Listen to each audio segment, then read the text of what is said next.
Baik semuanya, bismillahirrahmanirrahim. Assalamualaikum warahmatullahi wabarakatuh. Waalaikumsalam warahmatullahi wabarakatuh. Pada kesempatan kali ini, kami dari kelompok 8, yaitu ada Nazwa Ahada dan saya sendiri, Nahda Muazzalia, akan mempresentasikan mengenai membaca. Next. Nah, jadi di sini kita akan memberitahu mengenai membaca sebagai suatu keterampilan, aspek-aspek membaca, mengembangkan keterampilan membaca, dan tahap-tahap pengembangan membaca. Oke, untuk materi yang pertama akan dijelaskan dulu oleh Nazwa Ahada. Kepada Nazwa Ahada, dipersilakan. Baik, terima kasih kepada moderator. Selanjutnya mengenai pengertian membaca. Nah, seperti yang kita ketahui, membaca itu memegang peranan penting dalam kehidupan, terutama dalam bidang pendidikan untuk melahirkan generasi penerus bangsa yang cerdas, kreatif, dan kritis. Nah, membaca sendiri adalah sebuah proses untuk menemukan informasi yang terdapat dalam tulisan. Jadi, membaca itu merupakan kegiatan yang dilakukan dan dipergunakan oleh pembaca untuk memperoleh pesan atau informasi yang disampaikan oleh penulis melalui kata-kata atau tulisan. Nah, membaca juga sebagai kegiatan yang meliputi pengenalan lambang-lambang tertulis atau lambang-lambang bunyi. Artinya itu bahwa dalam kegiatan membaca, seseorang itu mengemukakan atau membunyikan rangkaian lambang-lambang bahasa tulis yang dilihatnya dari huruf menjadi kata, kemudian menjadi frase, kalimat, dan seterusnya. Nah, di sini juga Gibbons mendefinisikan membaca itu sebagai proses memperoleh makna dari cetakan. Membaca itu menghubungkan kata-kata tulis dengan makna bahasa lisan, yang nantinya akan menjadi sebuah tulisan atau cetakan yang berbunyi dan bermakna atau yang biasa kita tulis adalah kata. Nah, bagaimana seseorang itu dapat menggali informasi dari teks, baik yang berupa tulisan, maupun gambar atau diagram, maupun dari kombinasi itu semua. Nah, proses membaca itu ada 5. Membaca sebagai proses psikologi. Yang pertama, proses membaca sebagai psikologi.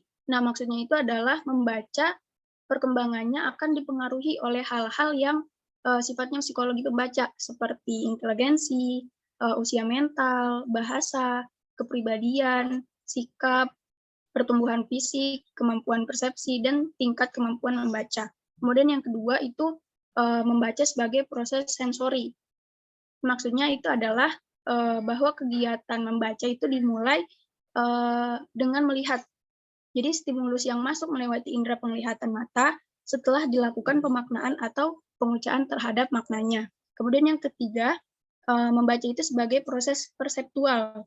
Nah, dalam membaca yang merupakan proses mengasosiasikan makna dan interpretasi berdasarkan pengalaman tentang stimulus atau lambang, dan juga respon yang menghubungkan makna dengan stimulus atau lambang tersebut.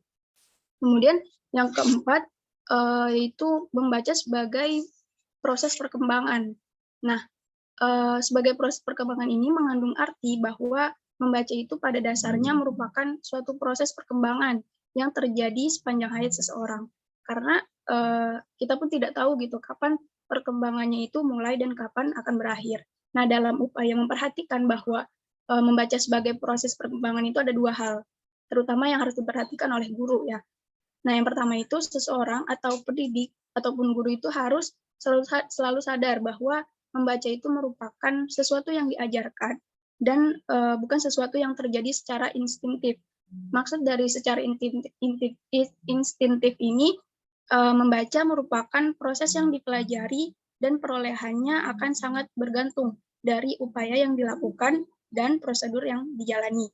Kemudian yang kedua yang harus diperhatikan oleh pendidik atau guru itu keyakinan bahwa membaca bukanlah suatu objek, melainkan suatu proses. Seseorang yang dapat menguasai berbagai tingkatan proses membaca akan merasakan bahwa membaca itu sebagai proses atau sebagai sumber pertolongan terpenting atau yang bisa kita sebut sebagai alat dalam menghadapi segala persoalan dalam kehidupan kesehariannya. Jadi seseorang yang sering membaca itu sudah pasti akan memiliki wawasan yang sangat luas. Kemudian yang kelima, membaca itu sebagai proses perkembangan keterampilan. Nah, membaca merupakan sebuah keterampilan bahasa yang sifatnya objektif, bertahap, perkembangan konsep, pengenalan, dan identifikasi, dan interpretasi mengenai informasi. Keterampilan membaca hanya akan dapat dicapai dengan baik jika disertai dengan upaya-upaya latihan yang sungguh-sungguh.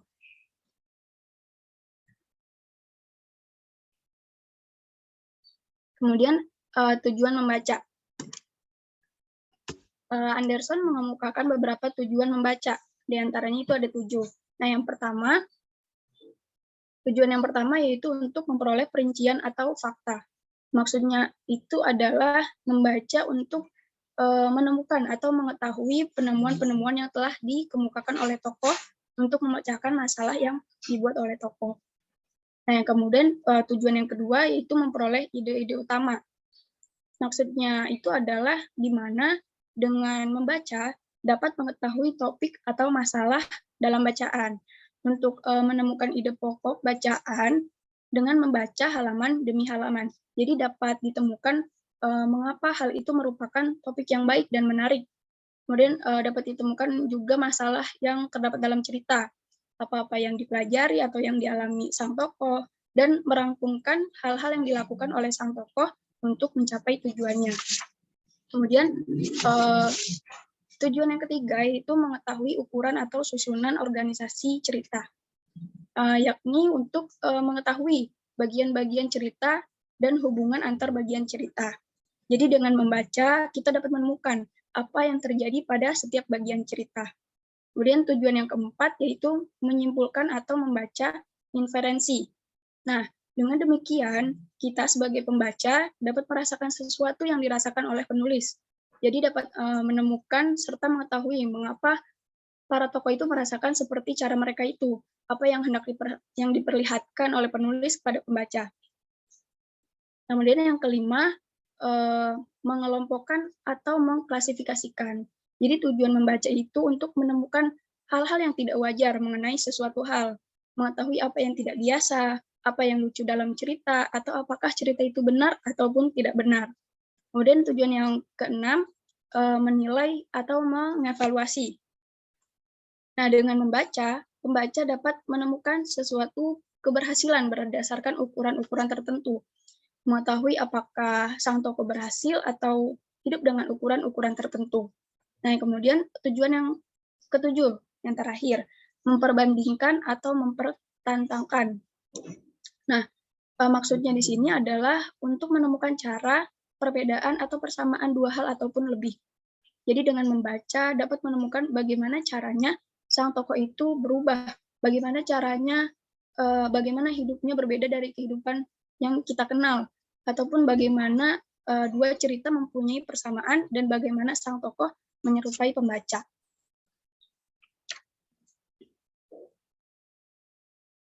Kemudian membaca sebagai suatu keterampilan. Seperti yang sudah tadi dijelaskan mengenai proses membaca ada 5, dan salah satunya itu membaca sebagai suatu keterampilan.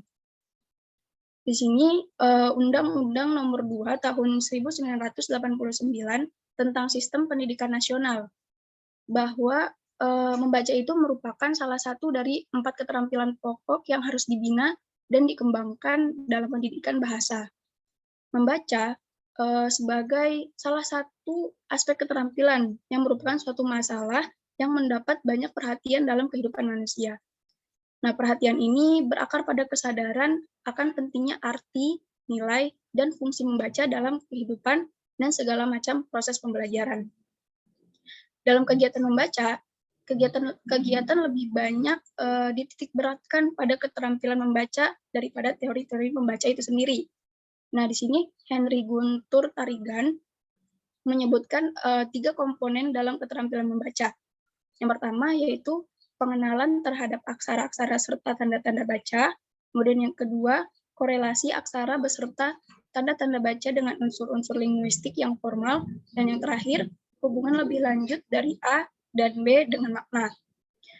Jadi fokus utama dalam membaca itu memberdayakan mata dan otak kita. Dengan mata kita melihat tulisan dan dengan otak kita memprosesnya, terutama gagasan-gagasan yang ada dalam tulisan itu. Nah, ketika mata kita melihat, secara otomatis otak kita pun melakukan interpretasi dan menyimpannya dalam syaraf memori. Kemudian kita melakukan interpretasi dan menyimpannya dalam syaraf memori. Kita menyerap gagasan atau konsep yang ada dalam tulisan itu. Kemudian menginterpretasikannya untuk selanjutnya disimpan dalam syaraf memori. Nah, membaca sebagai bentuk keterampilan berbahasa sangatlah bermanfaat bagi pengembangan wawasan dan pengetahuan seseorang. Semakin banyak pengetahuan sesuatu, maka ada kecenderungan seseorang merasa semakin tidak banyak tahu sehingga terus-menerus mencari tahu, antara lain lewat membaca. Nah, semakin banyak tahu tentang sesuatu, maka seseorang akan semakin luas referensinya, sehingga akan semakin bijak juga dan semakin tepat dalam menentukan ataupun mengambil keputusan, meski tidak akan pernah sempurna. Mungkin cukup sekian, terima kasih. Saya kembalikan kepada moderator. Baik, terima kasih kepada Najwa Ahada atas pemaparan materinya. Sebelumnya maaf Bapak, saya izin untuk off-cam karena kendala sinyal.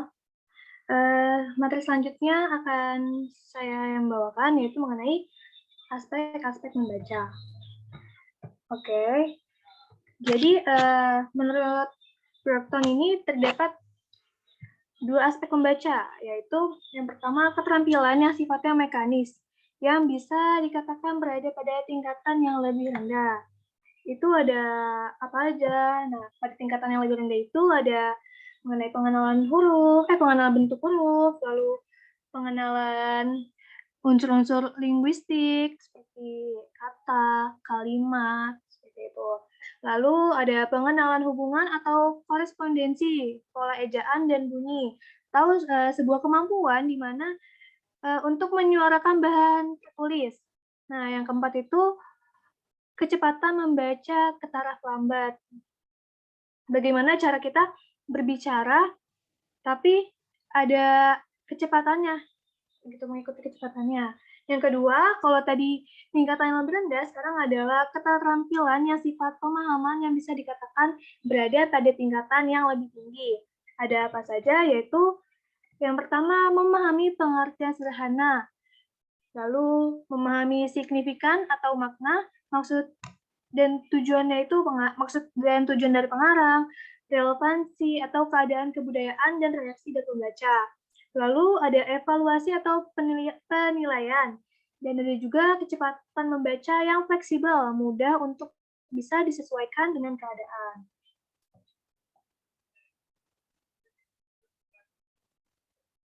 Nah, habis itu ada mengembangkan keterampilan membaca. Jadi mengembangkan keterampilan membaca itu ada 7. Yang pertama itu memahami teks. Maksudnya itu agar kita paham mengenai apa yang dibaca.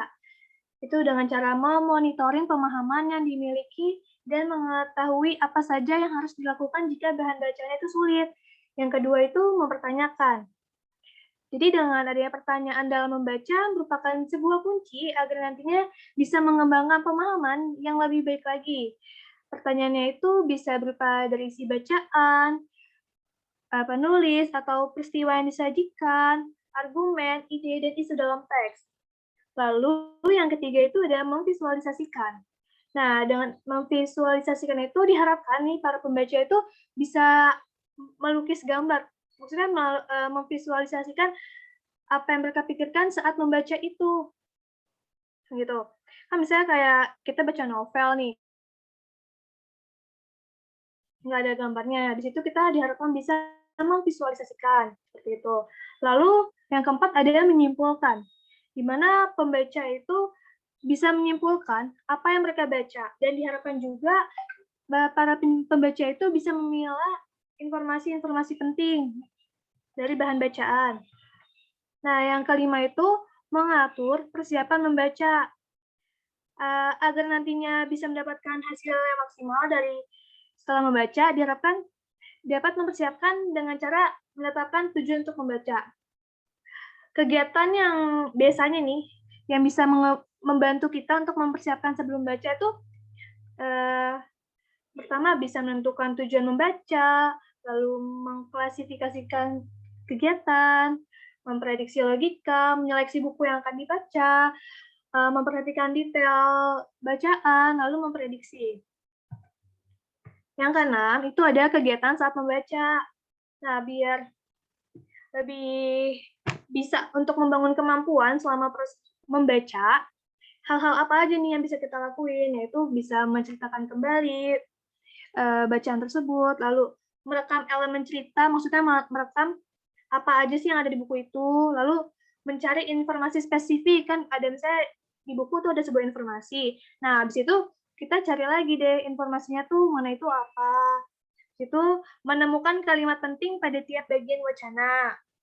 Lalu mengidentifikasi ide utama, memantau pemahaman, atau bisa juga kita menggunakan bagan, membuat tabel daftar kunci, habis itu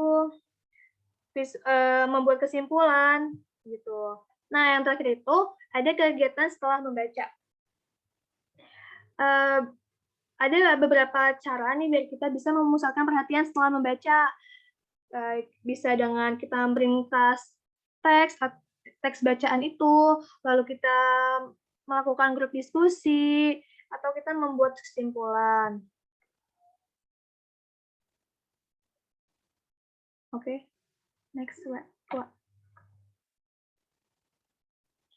Nah, habis itu, menurut Tariga nih, ada cara untuk meningkatkan minat baca. Yang pertama itu menyediakan waktu untuk membaca, dan yang kedua adalah memilih bacaan yang baik.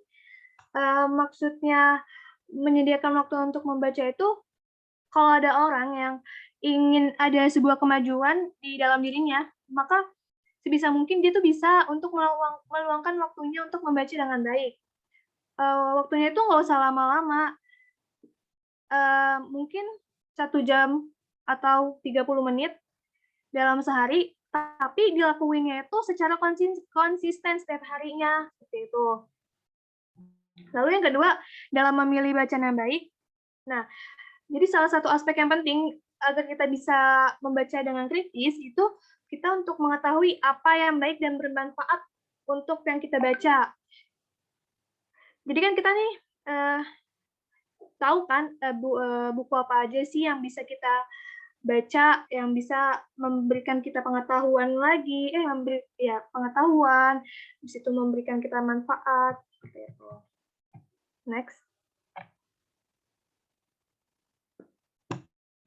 Nah, lalu ada juga tahap-tahap pengembangan membaca. Tahap yang pertama yaitu membaca bahan yang sudah mereka pelajari.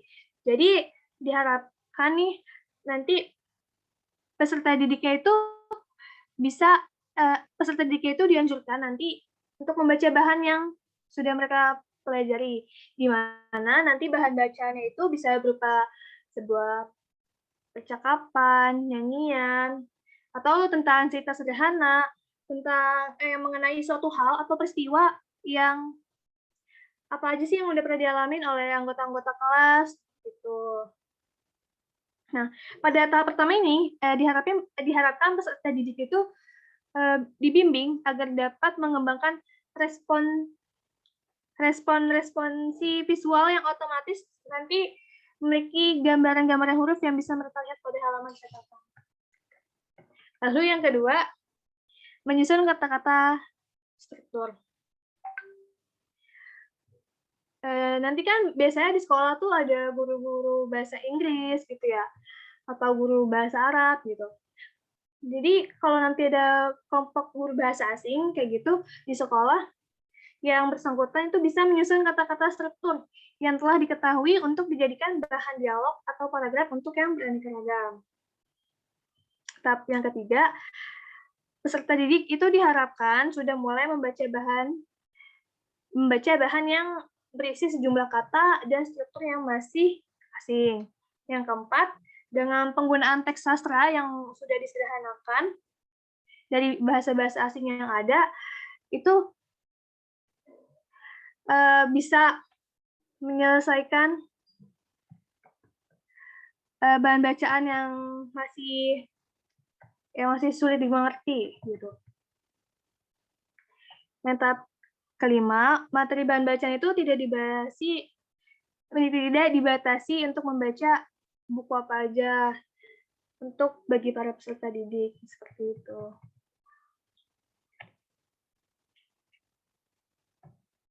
Sekian.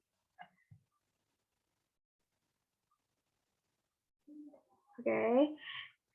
Terima kasih untuk pemaparan dari kami kelompok 8. Dan terima kasih juga kepada yang sudah bertanya mengenai materi membaca. Selanjutnya saya kembalikan kepada Nadine. Oke, terima kasih kawan-kawan sekalian. Terima kasih juga untuk kelompok ini yang sudah menampilkan atau mengomunikasikan makalahnya dengan baik. Saya cukup puas ya. Bagus sekali kawan-kawan sekalian. Saya melihat untuk level kawan ini, kawan-kawan semester 5 sudah bisa mengomunikasikan isi dari makalahnya, itu keren ya. Terima kasih. Tadi tadi ada terima kasih untuk para penanya, tapi ada ketawanya dikit mungkin melihat banyaknya pertanyaan gitu kan, karena saya lihat di list ini banyak sekali pertanyaannya gitu kan, sampai berapa, ada 10 pertanyaan yang disampaikan ya kawan-kawan sekalian. Dari materi yang kita pelajari, mari kita merefleksi diri, mencari tahu diri, kira-kira kita pada level membaca yang mana nih kawan-kawan sekalian ya. Cari tahu kawan-kawan sekalian, tadi kan secara teori sudah disampaikan ya oleh kawan-kawan kelompok 8 terkait dengan membaca ini. Cari tahu kira-kira kawan-kawan pada saat ini semester 5 pada posisi pembaca yang mana. Jangan sampai kawan-kawan sekalian saat ini semester 5 kawan-kawan masih pada posisi sebagai pembaca pemula, jangan ya. Nah, Anda itu sudah menjadi pembaca tingkat lanjut. Pembaca tingkat lanjut itu tentunya tadi seperti dipaparkan, memahami konteks yang dibaca. Seperti gini strateginya, kawan-kawan sekalian, kalau membaca sebuah buku, ya, apakah membaca sebuah buku itu misalnya harus menghabiskan satu buku sekaligus atau tidak? Tentunya tidak. Dari materi yang tadi disampaikan oleh kawan-kawan kelompok 8, ya, kita cari tahu dulu ketika melihat sampul buku judulnya apa, maka munculkan dulu pertanyaan dalam diri kita, ya. Munculkan dulu pertanyaan dalam diri kita, apa yang ingin diketahui dari buku tersebut, ya. Kemudian caranya apa? Kemudian kita bisa membuka daftar isi. Dari daftar isi itu misalnya saat ini saat ini yang saya butuhkan untuk tahu dari isi buku ini terkait apa ya, gitu ya. Nah, itu menjadi poin penting yang harus dilakukan oleh pembaca, kita sebagai pembaca. Anda pun demikian ketika melakukan perkuliahan, gitu kan, membaca berbagai teori, kawan-kawan sekalian. Tadi kan dikatakan, si Tarigan itu, Henry Guntur Tarigan mengatakan, pilih waktu, tentukan waktu, gitu kan, karena butuh waktu, gitu ya. Kawan-kawan sekalian, dalam sehari lakukan secara konsisten. Misalnya sehari cukup membaca dalam kurun waktu seperempat jam atau setengah jam. Itu juga yang saya lakukan kawan-kawan sekalian sampai saat ini. Satu hari nanti Anda akan temukan suatu kondisi Anda itu merasa kehilangan sesuatu yang luar biasa ketika misalnya kawan-kawan tidak membaca apapun dalam satu hari itu. Ya.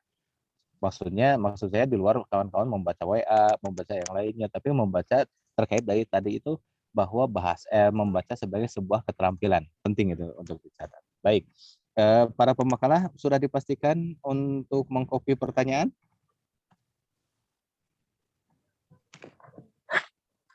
Sudah di copy semua?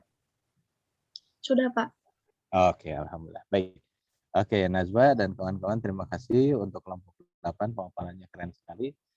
Kawan-kawan sekalian, kalau sudah ada kopi, kita bertemu lagi edisi minggu depan. Konteksnya masih terkait dengan keterampilan membaca. Jangan lupa minggu depan penampil akan ada 2 kelompok. Baik, kita akhiri presentasi atau perkuliahan hari ini dengan sama-sama baca Alhamdulillah. Alhamdulillahirrahmanirrahim. Terima kasih. Assalamualaikum warahmatullahi wabarakatuh. Waalaikumsalam warahmatullahi wabarakatuh.